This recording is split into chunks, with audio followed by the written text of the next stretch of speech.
Olá, eu sou Renata Ramos, psicóloga, e hoje eu estou aqui para responder uma perguntinha que tem sido muito comum, tanto aqui na clínica quanto fora dela também, né? Como é que eu sei que eu estou tendo, que alguém está tendo um ataque de pânico? Quando é que alguém está sofrendo de síndrome do pânico?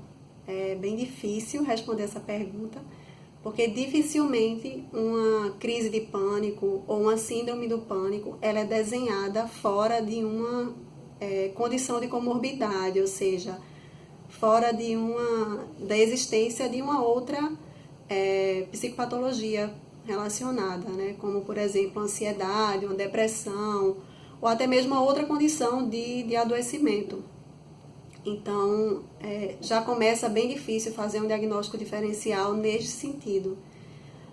Mas o que a gente pode pensar, né, é que alguém que sofre, né, de algum tipo de momento de pânico recorrente não está necessariamente relacionado a algum trauma específico, alguma vivência traumática específica em que a pessoa sabe, né, do que está vivendo, do que está passando.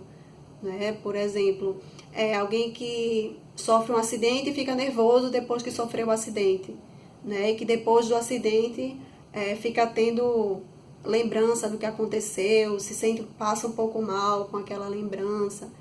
Então isso aí está muito mais voltado porque seria um estresse pós-traumático. Tá?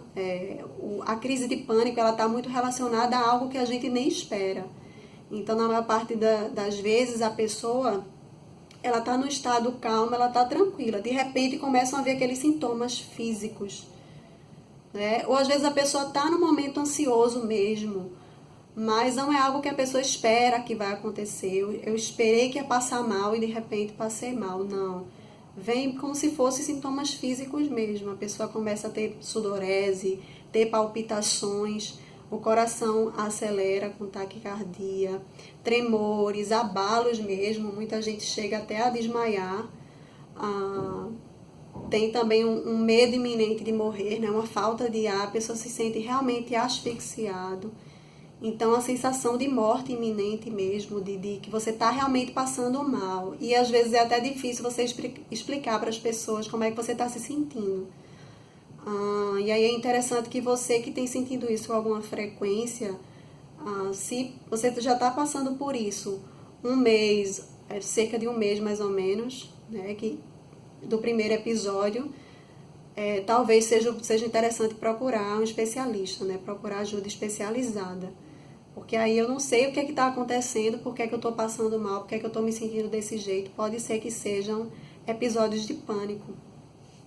E aí eles tendem a ser maiores no início, né, mais fortes as crises no início, especialmente porque depois a pessoa tende realmente a buscar ajuda com o clínico, o médico, e depois ele vai encaminhando para especialistas, né, de saúde mental, porque eles descobrem que tem uma relação mais intrínseca com a mente, com os aspectos mais psíquicos do que físicos.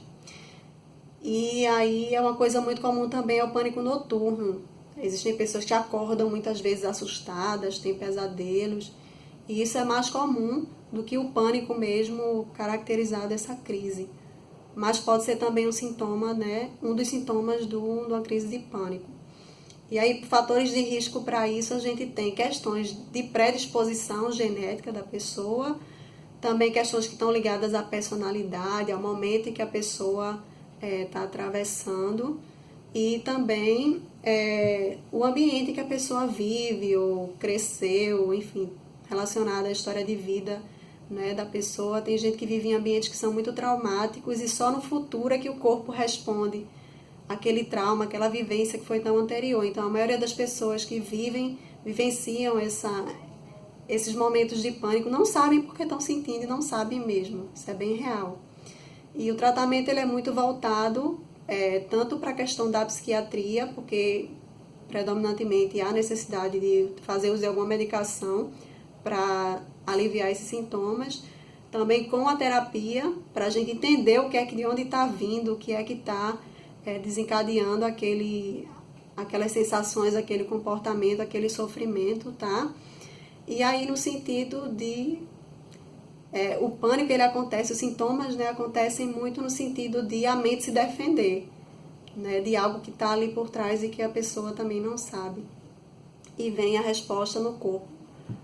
E aí, como em saúde mental, cada pessoa tem a sua história, enfim, seus motivos, e é necessário acompanhar, para além dos sintomas, desses sintomas físicos, para a gente conseguir chegar no caminho mais viável, tá bom?